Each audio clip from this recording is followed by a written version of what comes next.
পরিবেশ পরিস্থিতি, ব্যস্ততা, সময় বাঁচানো আরও অনেক কারণেই আমরা এখন কাটা বাছার কাজটি বাজার থেকেই সমাধান করে আনার চেষ্টা করি।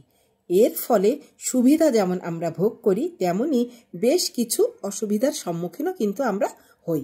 আজকের এই ভিডিওতে বাজার থেকে মাছ কেটে আনার পর কিভাবে সেগুলোকে জীবাণুমুক্ত করে পরিষ্কার করে রান্না করার উপযোগী করে তুলব, চলুন দেখে নিই। কিছু বড় বড় মাছ কেটে আনা হয়েছে আর কিছু মাছ কেটে আনা হয়নি। তো যেগুলো কেটে আনা হয়েছে সেগুলো আমি কিভাবে প্রসেস করি আমরা দেখব, আর যেগুলো কেটে আনা হয়নি সেগুলো তো আমাকেই কাটতে হবে, কারণ হেল্পিং হ্যান্ড এখনও আসেনি। আর আসলেও সে যে আমার মন মতো করে কাটবে সেটাও কিন্তু নয়, সে তার মন মতো করে কেটে বেছে ওর সময় মতো ও চলে যাবে।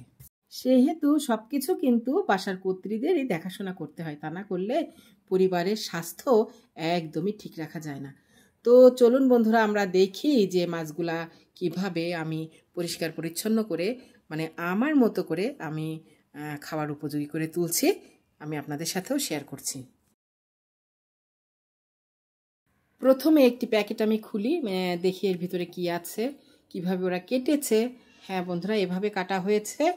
আর এর ভিতরে এই যে দেখা যাচ্ছে ওনারা সব কিছুই দিয়ে দিয়েছেন, একেবারে সব কিছুই। যাই হোক, আমি এখন এটা ফেলে দিব। আর এই যে ডিম দেখা যাচ্ছে, রুই মাছের পেটে বেশ বড় ডিম হয়েছে। এই ডিমটা আমি ভালো করে সুন্দর করে উঠিয়ে এক সাইড করে রাখবো। তার আগে কিন্তু অবশ্যই ধুয়ে নিব, ধুয়ে উঠিয়ে সাইড করে রাখছি। আমার বাসার চতুর্পাশে বিল্ডিংয়ের কাজ চলছে, সারাক্ষণ এরা কাজ করে, দিনে রাতে 24 ঘন্টা এনারা বিশ্রামে যায় না। তো সারাক্ষণই সাউন্ড লেগেই থাকে। যাই হোক, চলুন এবার মাছটি কিভাবে ধুই, বা এই মাছের পিসগুলো আমি কিভাবে ধুয়ে নিচ্ছি, পরিষ্কার করে নিচ্ছি দেখি। প্রথমে এই মাছগুলো আমি ভালোভাবে একটু ধুয়ে নিব। নর্মাল পানি দিয়ে ধোয়ার পর আরও অনেক কাজ আছে, আমি একে একে আপনাদের সব কিছু দেখিয়ে দিব।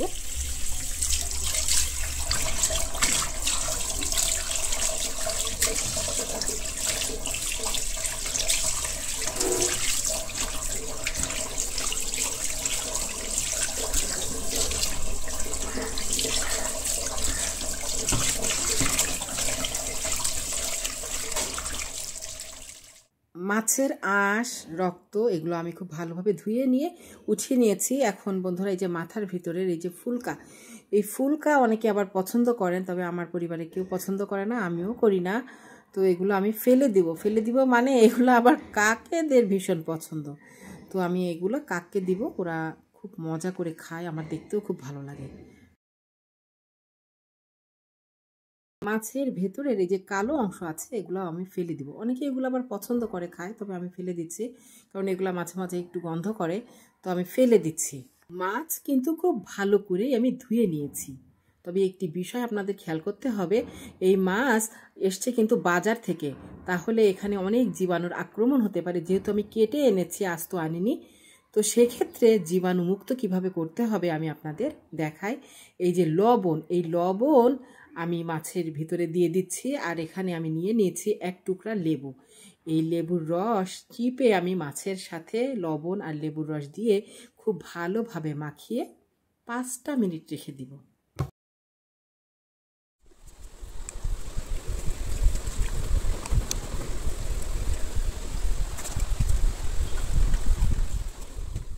পাঁচ মিনিট পর আমি ফিরে আসছি। বন্ধুরা দেখুন কি পরিমাণ ময়লা বের হচ্ছে।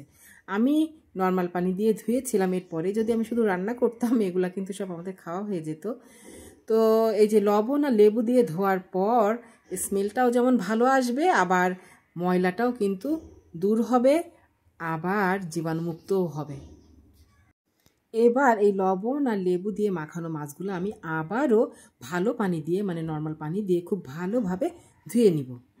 এরপর যে কাজটি করতে হবে সেটা আমি ধোয়ার পর দেখিয়ে দিচ্ছি। ধুয়ে নিয়েছি। এখন বন্ধুরা দেখুন এই মাছগুলা কতটা ফ্রেশ দেখাচ্ছে, আর এত সুন্দর একটা স্মেল আসছে, গন্ধ পাচ্ছি, কি বলবো। মাছের গন্ধ কিন্তু ওইভাবে আর নাই, যেটা আমাদের বাজে লাগে, খারাপ লাগে, সেটা কিন্তু আর নাই। খুব সুন্দর একটা গন্ধ আমরা পাই, মানে আমি পাই। এখন যে কাজটি করব সেটা হচ্ছে এই যে আদা, এই যে একটু আদা বাটা নিয়েছি, এই আদা বাটা মাছগুলোর সাথে খুব ভালো করে মাখিয়ে নেব।